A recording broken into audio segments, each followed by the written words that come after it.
हाय, मैं वेद प्रकाश गुप्ता। आपका खूबसूरत सा चैनल सिंपल केमिस्ट्री में स्वागत है।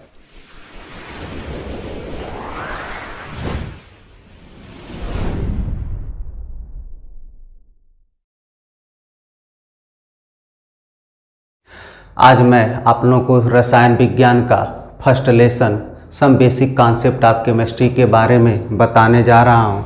अंत तक बने रहिए, कुछ आप लोगों को अवश्य नया मिलेगा। सबसे पहले हम जानना चाहते हैं कि विज्ञान साइंस किसे कहते हैं, अर्थात पदार्थ,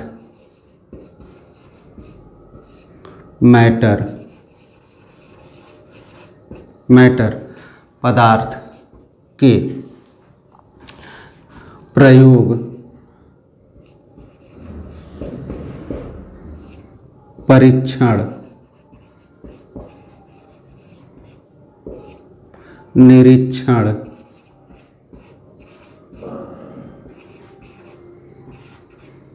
तथा क्रमबद्ध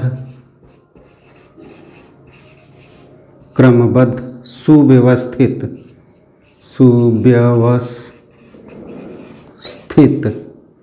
ज्ञान को ही हम विज्ञान कहते हैं। फिर एक बार और आप लोगों को बताते हैं कि विज्ञान किसे कहते हैं। किसी पदार्थ का प्रयोग, परीक्षण, निरीक्षण तथा उसका क्रमबद्ध सुव्यवस्थित ज्ञान ही विज्ञान कहलाता है। अर्थात experiment,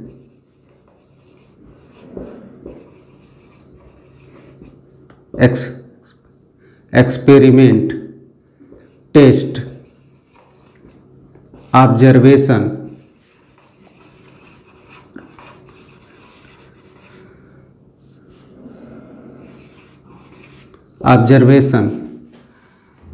well organised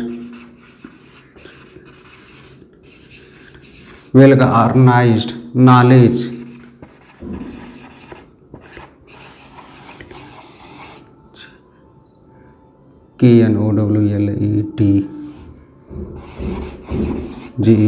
well organised knowledge को ही हम विज्ञान कहते हैं। विज्ञान को सुविधा के लिए 3 भागों में बांटा गया है, जिसे भौतिक विज्ञान अर्थात फिजिक्स, दूसरे को जीव विज्ञान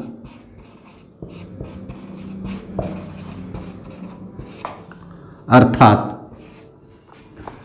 बायोलॉजी तथा तीसरे को रसायन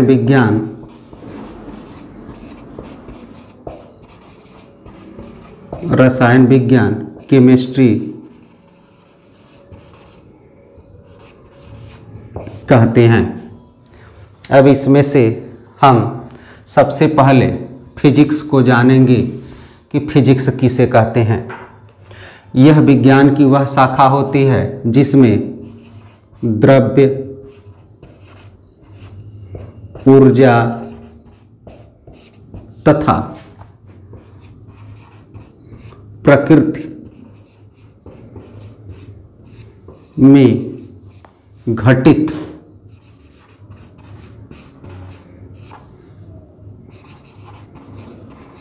घटनाओं का अध्ययन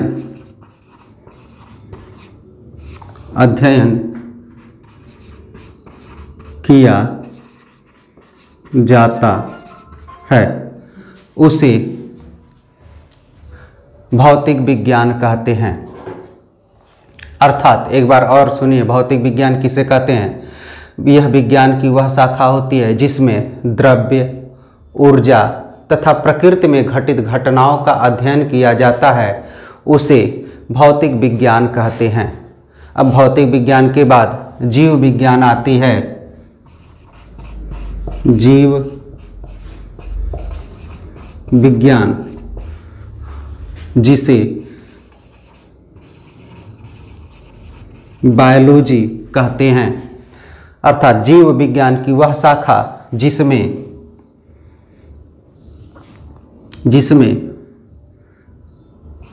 जीवों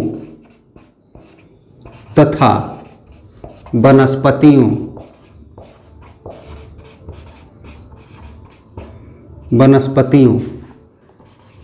का अध्ययन किया जाता है उसे जीव विज्ञान कहते हैं। एक बार और सुनिएगा गौर से। विज्ञान की वह शाखा जिसमें जीवों तथा वनस्पतियों का अध्ययन किया जाता है उसे जीव विज्ञान कहते हैं।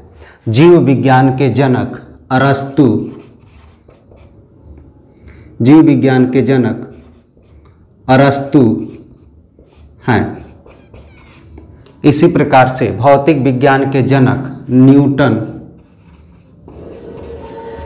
न्यूटन हैं।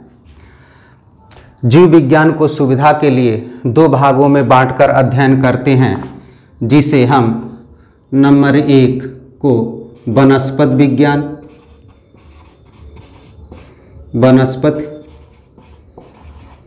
विज्ञान, दूसरे को जंतु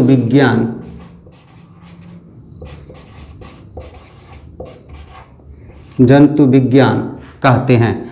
वनस्पति विज्ञान को अंग्रेजी में BOTANY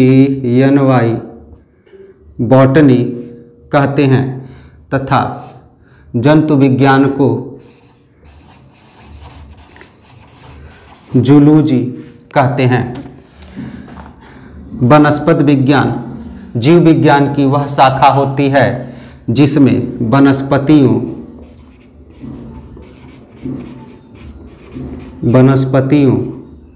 अर्थात पेड़ पौधे, हरे घास आदि का अध्ययन किया जाता है उसे वनस्पति विज्ञान कहते हैं। एक बार और सुनिएगा। जीव विज्ञान की वह शाखा जिसमें वनस्पतियों जैसे पेड़ पौधे, हरे घास आदि का अध्ययन किया जाता है उसे वनस्पति विज्ञान कहते हैं। वनस्पति विज्ञान के जन्मदाता थियोफ्रेस्टस हैं। वनस्पति विज्ञान के जन्मदाता थियोफ्रेस्टस हैं। अब आइए जंतु विज्ञान। यह जीव विज्ञान की वह शाखा होती है जिसमें सभी प्रकार के जीवों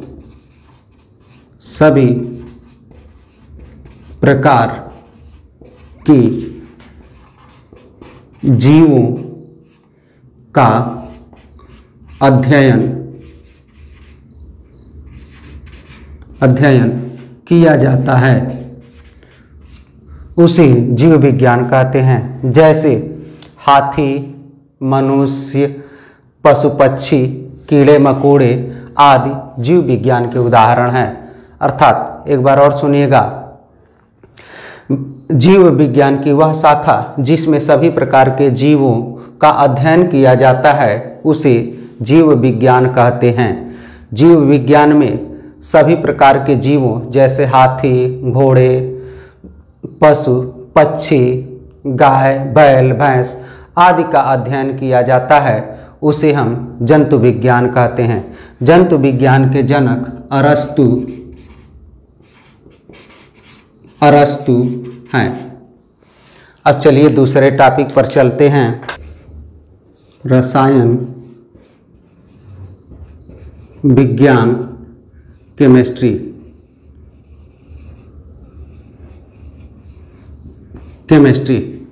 अब रसायन विज्ञान किसे कहते हैं इसके भी बारे में जान लें। पदार्थ अर्थात मैटर किसी पदार्थ के गुण, संरचना संगठन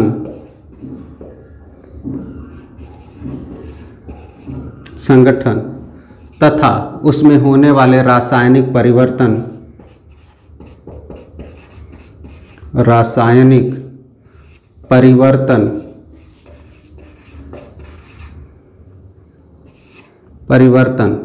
का अध्ययन किया जाता है, उसी को रसायन विज्ञान कहते हैं।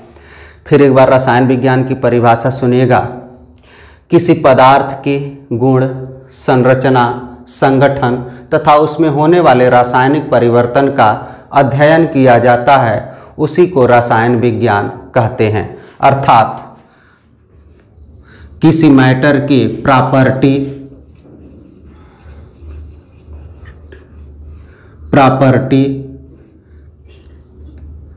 स्ट्रक्चर,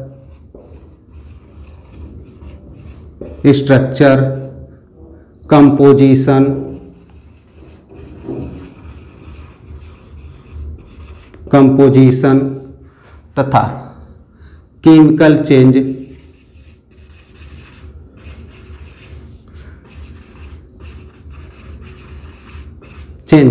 का अध्ययन किया जाता है, उसे रसायन विज्ञान कहते हैं।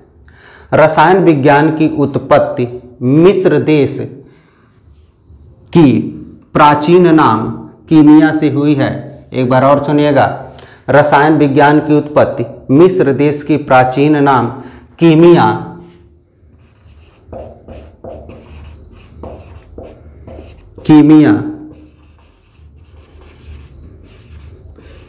से हुई है, जिसका शाब्दिक अर्थ काला रंग होता है। अर्थात प्राचीन देश मिस्र की मिट्टी काली होने के कारण इसका नाम काला रंग पड़ा। अपितु बहुत पहले रसायन विज्ञान को एक कला के रूप में देखा जाता था, लेकिन आज वर्तमान में इसे एक विज्ञान के रूप में पढ़ा जाता है। अब सुविधा के लिए रसायन विज्ञान को भी मूल रूप से 3 भागों में बांटा गया है। नंबर 1 भौतिकी रसायन, physical chemistry, physical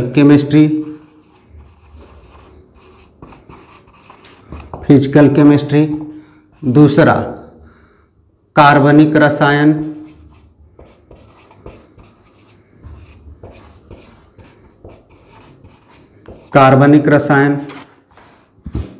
organic chemistry,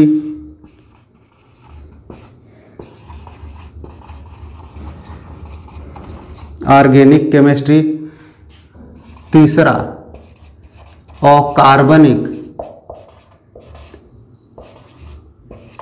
अकार्बनिक रसायन, इनऑर्गेनिक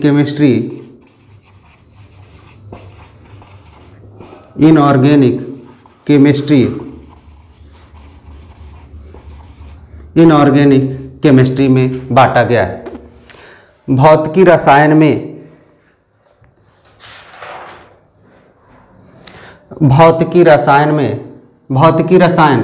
रसायन विज्ञान की वह शाखा होती है जिसमें रासायनिक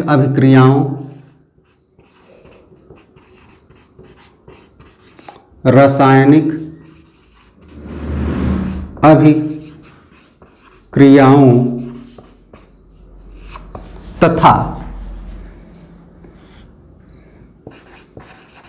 तथा इस पर पड़ने वाले प्रभावों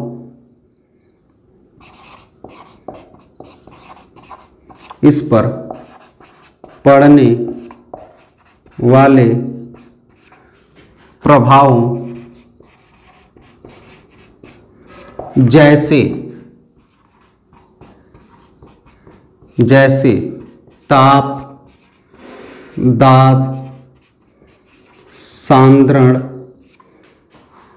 उत्प्रेरक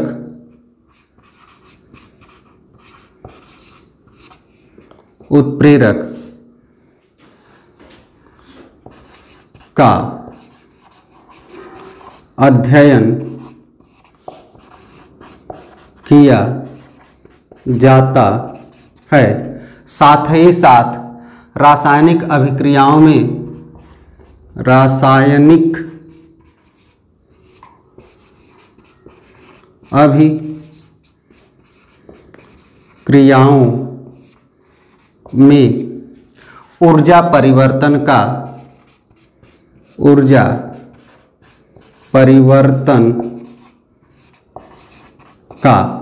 अध्ययन किया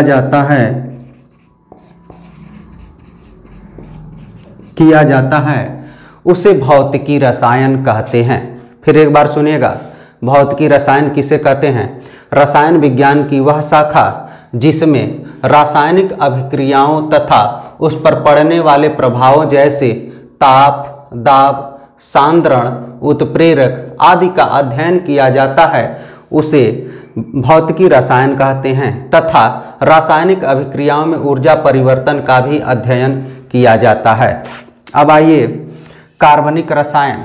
कार्बनिक रसायन किसे कहते हैं? अर्थात रसायन विज्ञान की वह शाखा जिसमें कार्बन तथा कार्बन से बने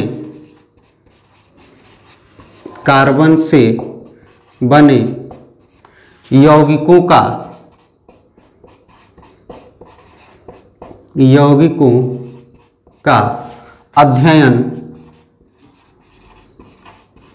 अध्ययन किया जाता है, उसे कार्बनिक रसायन कहते हैं।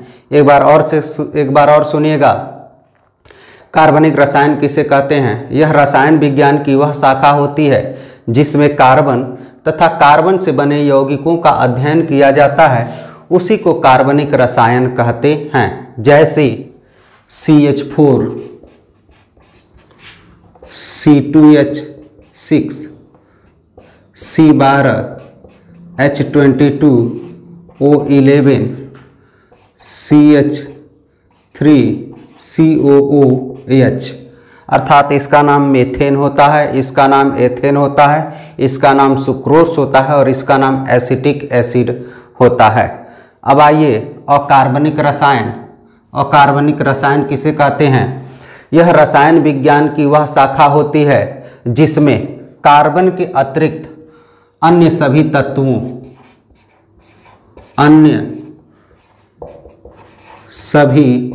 तत्वों तथा इनसे बने यौगिकों का अध्ययन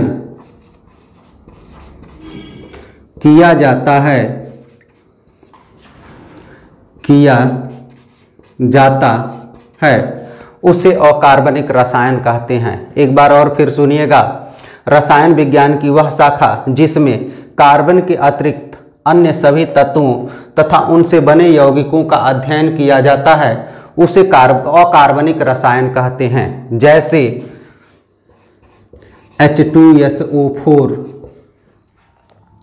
HNO3, HCl, H2O, NH3 आदि सभी अकार्बनिक यौगिक हैं। अब हम आते हैं नए टॉपिक पे, पदार्थ अर्थात मैटर। अब यह जानेंगे कि पदार्थ किसे कहते हैं। वे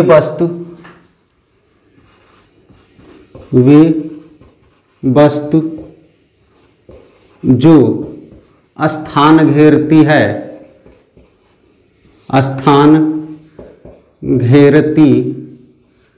है तथा जिसका कुछ न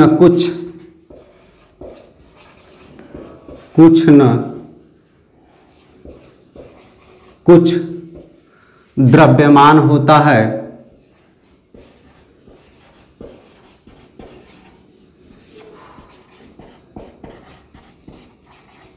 द्रव्यमान होता है उसे पदार्थ कहते हैं।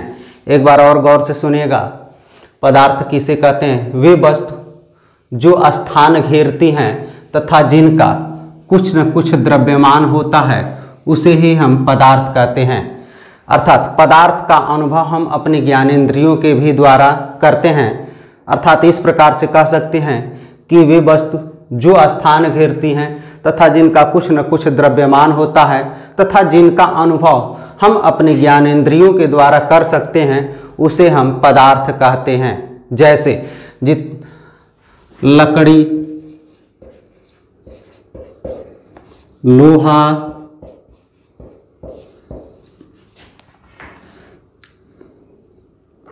चीनी, वायु,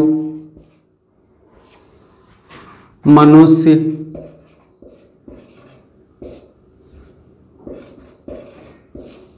पेड़, पौधे आदि आदि पदार्थ हैं। अब पदार्थ को मूल रूप से 3 भागों में बांटा गया है।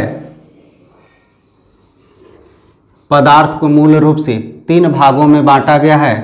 नंबर 1, जीवन के आधार पर, जीवन के आधार पर अर्थात based on life, based on life.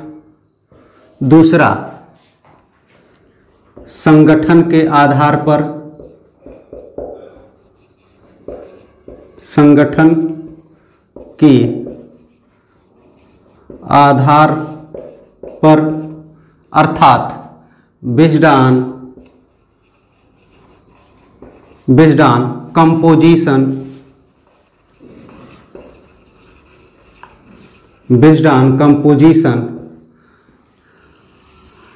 तीसरा, भौतिक अवस्था के आधार पर, भौतिक अवस्था के आधार पर बेस्ड ऑन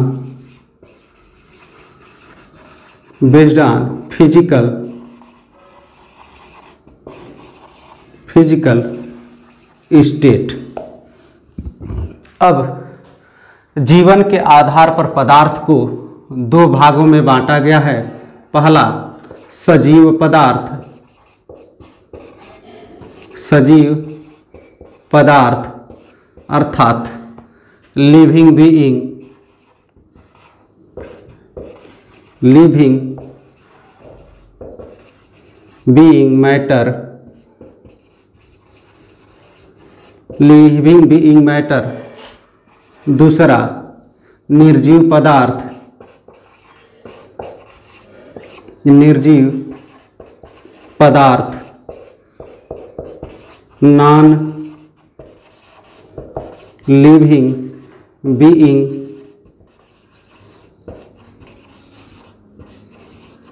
मैटर। अब सजीव पदार्थ किसे कहते हैं?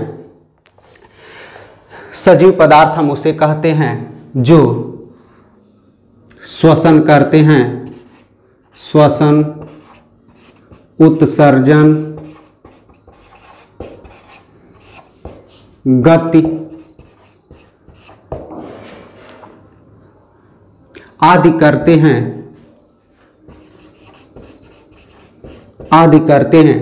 उसे हम सजीव पदार्थ कहते हैं। अर्थात वे पदार्थ जो श्वसन करते हैं, जो उत्सर्जन करते हैं, जो गति करते हैं, उसी को हम सजीव पदार्थ कहते हैं। जैसे सभी प्रकार के पशु पक्षी, मनुष्य तथा पेड़ पौधे सजीव पदार्थ कहलाते हैं। पशु, पक्षी, मनुष्य, पेड़ पौधे सजीव पदार्थ कहलाते हैं।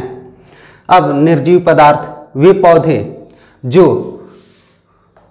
सजीव पदार्थ वे पदार्थ जो न तो श्वसन कर पाते हैं, न तो उत्सर्जन कर पाते हैं, न तो गति कर पाते हैं, उसे हम निर्जीव पदार्थ कहते हैं। जैसे पृथ्वी, चट्टान, समुद्र, वायु आदि निर्जीव पदार्थ हैं। अब आ जाइए संगठन के आधार पर पदार्थ। संगठन के आधार पर पदार्थ दो प्रकार के होते हैं। संगठन के आधार पर पदार्थ दो प्रकार के होते हैं, जिसे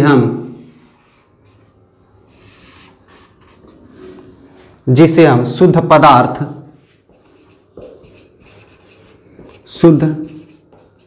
पदार्थ तथा दूसरे को मिश्रण कहते हैं। शुद्ध पदार्थ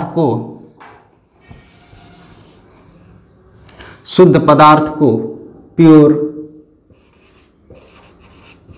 मैटर कहते हैं तथा अशुद्ध पदार्थ को मिक्सचर कहते हैं। मिक्सचर कहते हैं। शुद्ध पदार्थ भी दो प्रकार का होता है। शुद्ध पदार्थ भी दो प्रकार का होता है, जिसे हम तत्व तथा यौगिक के नाम से जानते हैं। तत्व को अंग्रेजी में एलिमेंट कहते हैं तथा यौगिक को कंपाउंड कहते हैं। तत्व किसे कहते हैं? वे पदार्थ जो समान प्रकार के परमाणुओं से मिलकर बने होते हैं। वे पदार्थ जो समान प्रकार की परमाणुओं से मिलकर बने होते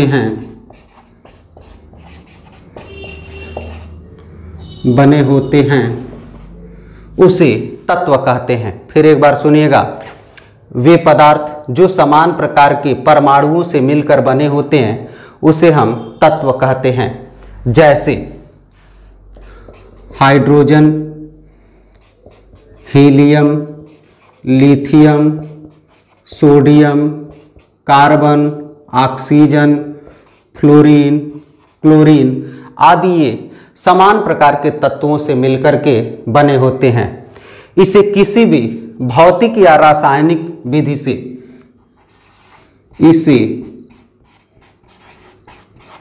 किसी भी भौतिक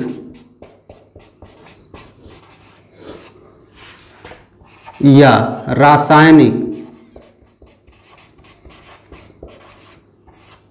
विधि से दो भिन्न भिन्न गुणों वाले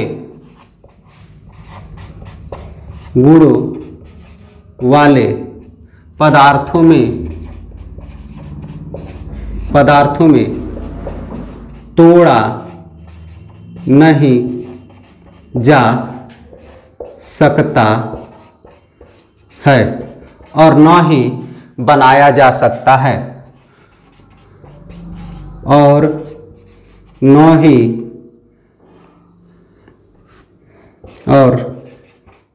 ही बनाया जा सकता है, बनाया जा सकता है। अब तक लगभग 118 तत्वों की खोज हो चुकी है। 118 तत्व की खोज हो चुकी है। अब तत्व भी तीन प्रकार के होते हैं। तत्व भी 3 प्रकार के होते हैं, जैसे धातु, दूसरा अधातु, तीसरा उपधातु। Metal, non metal, non metal तथा मेटेलाइड।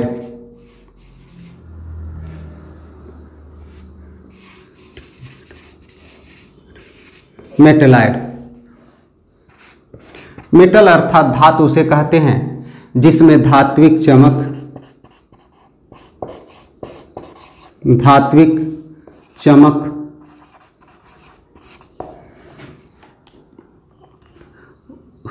ऊष्मा तथा विद्युत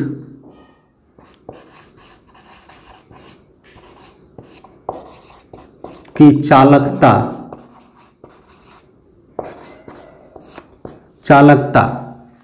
तथा अघात वर्धनीयता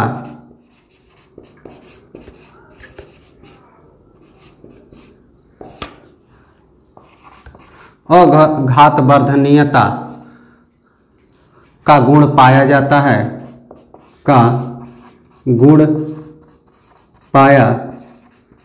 है और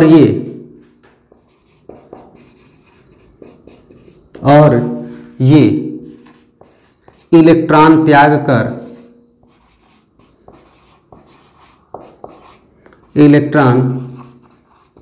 कर धनायन बनाने की क्षमता रखते हैं, उसे मेटल कहते हैं।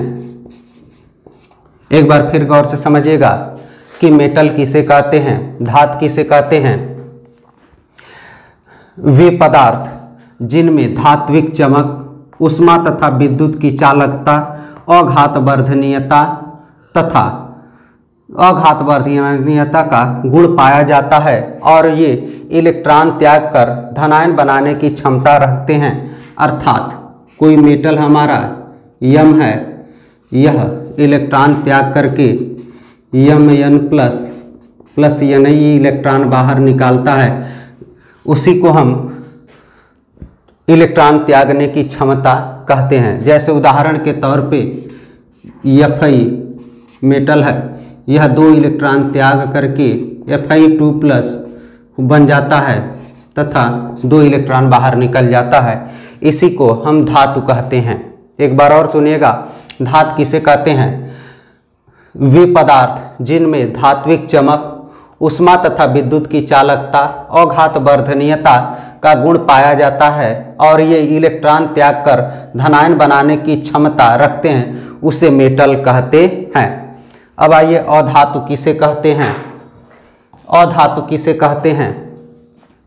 अधातु हम उसे कहते हैं जिसमें ये सभी प्रकार के गुण नहीं पाए जाते हैं, उसे हम अधातु कहते हैं। एक बार फिर गौर से सुनिएगा, अधातु किसे कहते हैं। अधातु उसे कहते हैं जिसमें ये सभी प्रकार के गुण नहीं पाए जाते हैं, अर्थात न ही धात्विक चमक पाई जाती है, न ही उसमें विद्युत तथा ऊष्मा की चालकता हो सकती है, और न ही वे अघात वर्धनीय का गुण प्रदर्शित करते हैं, और न ही इलेक्ट्रॉन त्यागते हैं, उसी को हम अधातु कहते हैं। अर्थात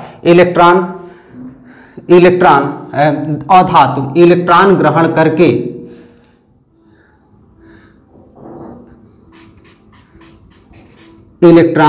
करके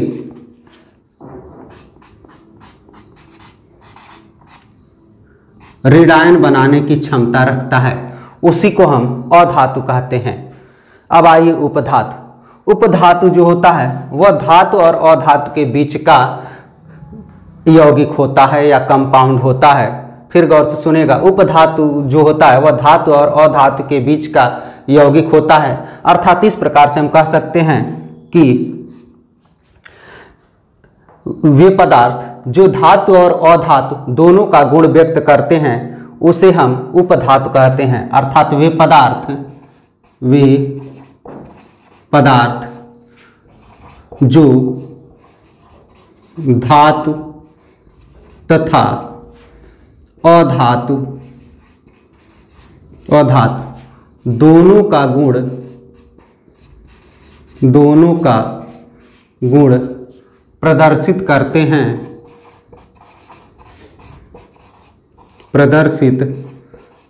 हैं उसे उपधातु कहते हैं। जैसे एंटीमनी,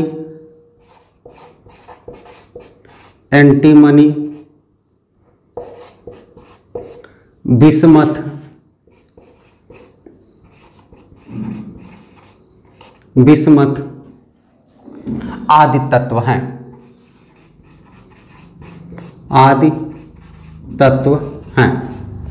अर्थात हम लोग धातु के भी बारे में जान गए, अधातु के भी बारे में जान गए और उपधातु के भी बारे में जान गए।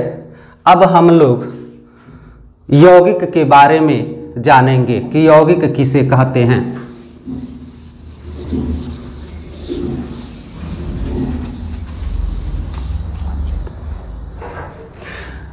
यौगिक गौर से सुनिएगा किसे कहते हैं। जब दो या दो से अधिक पदार्थ को एक निश्चित अनुपात में मिलाकर, जब दो या दो से अधिक पदार्थ को निश्चित अनुपात में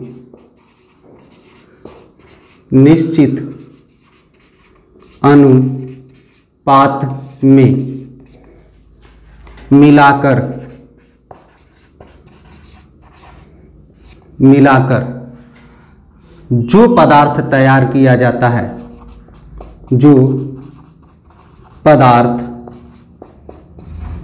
तैयार किया जाता है उसे यौगिक कहते हैं। फिर गौर से सुनिएगा यौगिक किसे कहते हैं। जब दो या दो से अधिक पदार्थ को किसी निश्चित अनुपात में मिलाकर तैयार किया जाता है तो उसे यौगिक कहते हैं। जैसे H2O में 2 भाग हाइड्रोजन तथा 1 भाग ऑक्सीजन को मिलाकर के बनाया गया है जिसे जल कहते हैं। इसी प्रकार से H2SO4 में 2 भाग हाइड्रोजन, 1 भाग सल्फर तथा 4 भाग ऑक्सीजन को मिलाकर के बनाया गया है। इसी प्रकार NH3CH3COOH आदि ये सभी यौगिक हैं। यौगिक को भी सुविधा के लिए 2 भागों में बांटा गया है, जिसे कार्बनिक यौगिक,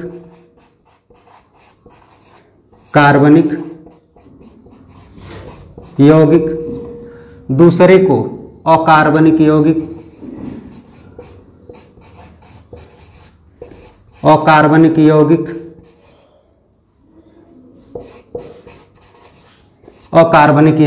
कहते हैं। कार्बनिक यौगिक अर्थात ऑर्गेनिक मैटर, ऑर्गेनिक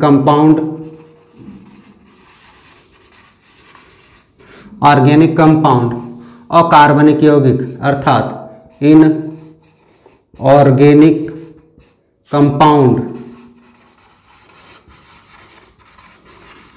कंपाउंड्स कहते हैं। कार्बनिक यौगिक जो कार्बन से मिलकर के बने होते हैं, अर्थात सजीव से मिलकर के बने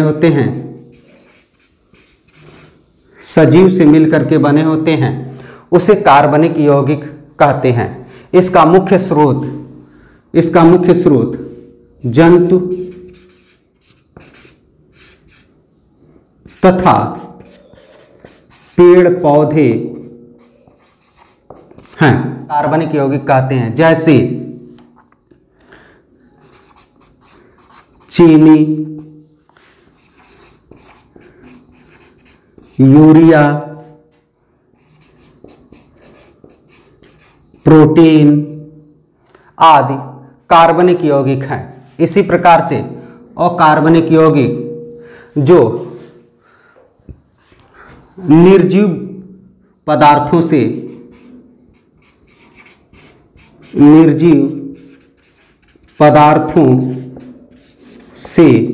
बने होते हैं उसे अकार्बनिक यौगिक कहते हैं। इनका मुख्य स्रोत पृथ्वी, चट्टान,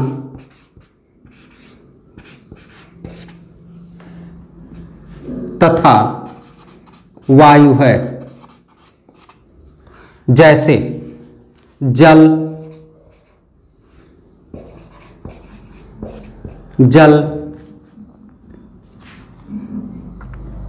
हवा आदि अकार्बनिक यौगिक हैं। फिर एक बार गौर से सुनेगा कि यौगिक किसे कहते हैं? जब दो या दो से अधिक पदार्थों को एक निश्चित अनुपात में मिला करके बनाया जाता है तो उसे हम कार्बनिक यौगिक कहते हैं। कार्बनिक यौगिक को सुविधा के लिए दो भागों में बांटा गया है। पहले को कार्बनिक यौगिक कहते हैं।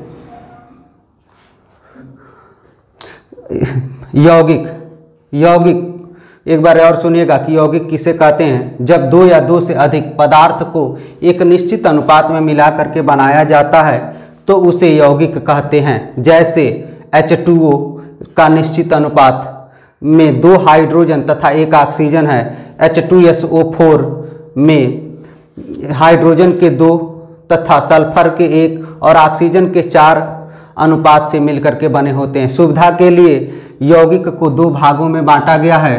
पहले को कार्बनिक यौगिक, दूसरे को अकार्बनिक यौगिक कहते हैं। कार्बनिक यौगिक का मुख्य स्रोत जंतु तथा पौधे होते हैं, अर्थात जो कार्बन से मिलकर के बने होते हैं उसे हम कार्बनिक यौगिक कहते हैं। जैसे चीनी, यूरिया, प्रोटीन। अकार्बनिक यौगिक जिसे हम इनऑर्गेनिक कंपाउंड कहते हैं, इनऑर्गेनिक कंपाउंड का मुख्य स्रोत निर्जीव पदार्थ जैसे पृथ्वी, चट्टान, वायु आदि होते हैं। जैसे जल, हवा आदि अकार्बनिक यौगिक हैं। अब नंबर आता है मिश्रण का।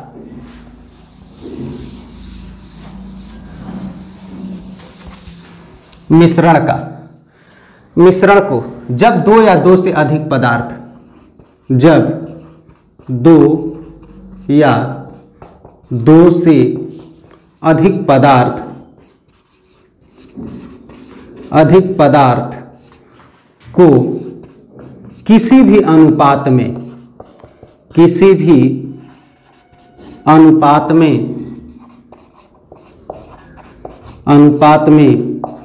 मिलाकर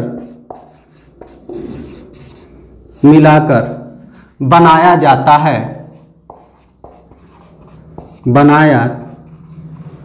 है तो उसे मिश्रण कहते हैं। फिर एक बार गौर से सुनिएगा, मिश्रण किसे कहते हैं? जब 2 या 2 से अधिक पदार्थ को किसी भी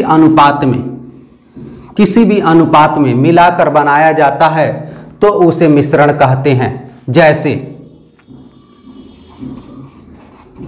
चीनी तथा पानी का मिश्रण, चीनी तथा नमक का मिश्रण वायु में गैसों का मिश्रण, नमक तथा पानी का मिश्रण। अब सुविधा के लिए भी मिश्रण को 2 भागों में बांटकर अध्ययन किया जाता है। 2 भागों में बांटकर अध्ययन किया जाता है, जिसमें पहले भाग को समांग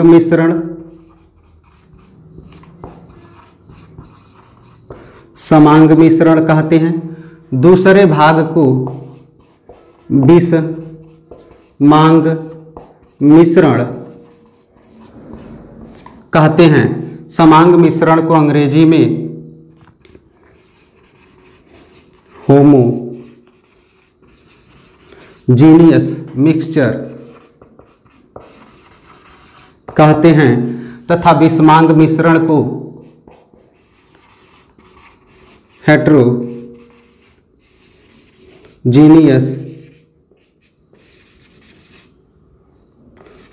हेट्रोजीनियस मिक्सचर कहते हैं। समांग मिश्रण अब किसे कहते हैं? ये ऐसा मिश्रण होता है जिसमें पदार्थ के सभी भागों का संगठन एक समान होता है, अर्थात जिसमें पदार्थ के सभी भागों का संगठन एक समान होता है, उसे समांग मिश्रण कहते हैं, होमोजेनियस मिक्सचर कहते हैं। फिर एक बार गौर से सुनिएगा, समांग मिश्रण किसे कहते हैं? ऐसा मिश्रण जिसमें पदार्थ के सभी भागों का संगठन एक समान होता है तो उसे समांग मिश्रण कहते हैं। फिर एक बार सुनिएगा, समांग मिश्रण किसे कहते हैं? ऐसा मिश्रण जिसमें पदार्थ के सभी भागों का संगठन एक समान होता है उसे हम समांग मिश्रण कहते हैं। जैसे चीनी तथा पानी का मिश्रण, नमक तथा पानी का मिश्रण। इसी प्रकार बिसमांग मिश्रण किसे कहते हैं? अर्थात हेट्रोजीनियस मिक्सचर किसे कहते हैं? जिसमें पदार्थ के सभी भागों का संगठन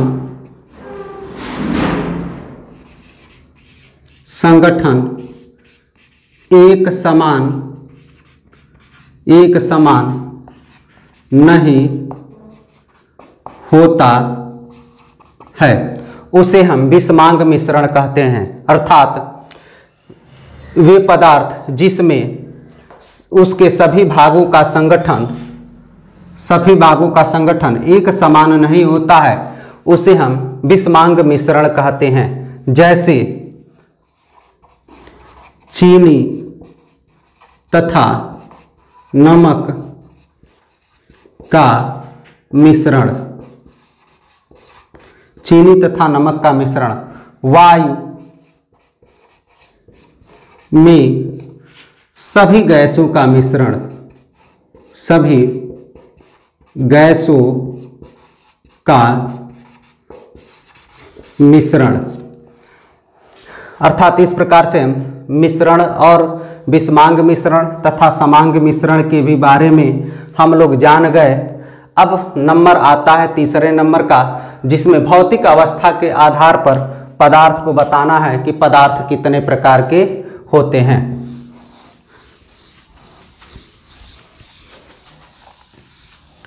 भौतिक अवस्था के आधार पर पदार्थ तीन प्रकार के होते हैं, जिसे हम ठोस पदार्थ, दूसरा द्रव पदार्थ, तीसरा गैस पदार्थ कहते हैं। ठोस पदार्थ को सॉलिड मैटर, द्रव पदार्थ को लिक्विड मैटर, गैस पदार्थ को गैस मैटर कहते हैं। ठोस पदार्थ किसे कहते हैं, अब इसके बारे में जानें। वे पदार्थ जिनका आयतन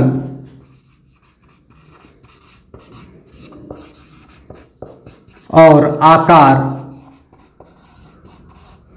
दोनों निश्चित होता है उसे ठोस पदार्थ कहते हैं। एक बार और गौर से सुनिएगा, वे पदार्थ जिनका आयतन और आकार दोनों निश्चित होता है उसे ठोस पदार्थ कहते हैं। ठोस पदार्थों में दो अणुओं के बीच लगने वाले फोर्स को इंटरमॉलिक्यूलर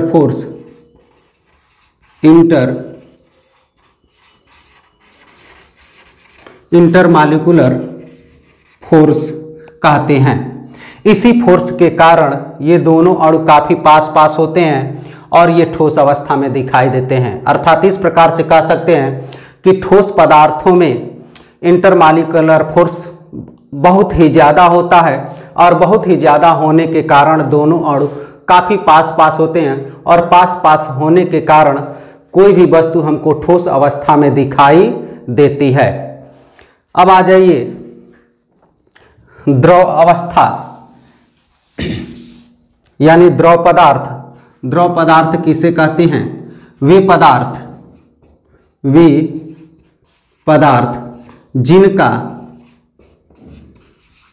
जिनका आयतन निश्चित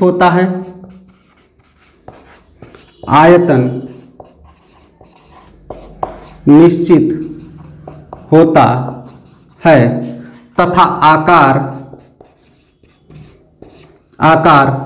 अनिश्चित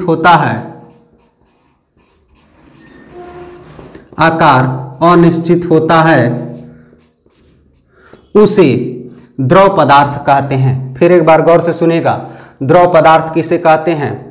वे पदार्थ जिनका आयतन निश्चित होता है तथा आकार अनिश्चित होता है,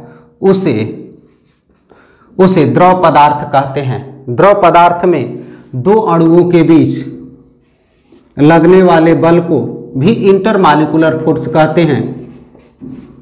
इंटरमॉलिक्यूलर फोर्स कहते हैं। लेकिन यह इंटरमॉलिक्यूलर फोर्स ठोस की अपेक्षा द्रव के अणुओं में कम होती है, इसीलिए इसके अणु कुछ दूर दिखाई देते हैं और हमको द्रव अवस्था स्पष्ट होती है।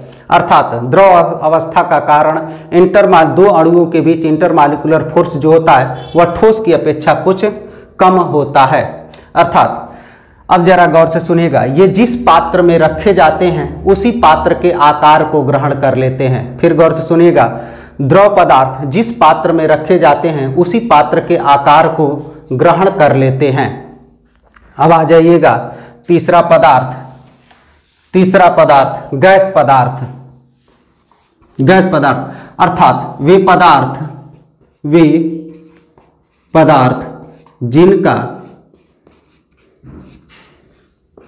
जिनका आयतन और आकार दोनों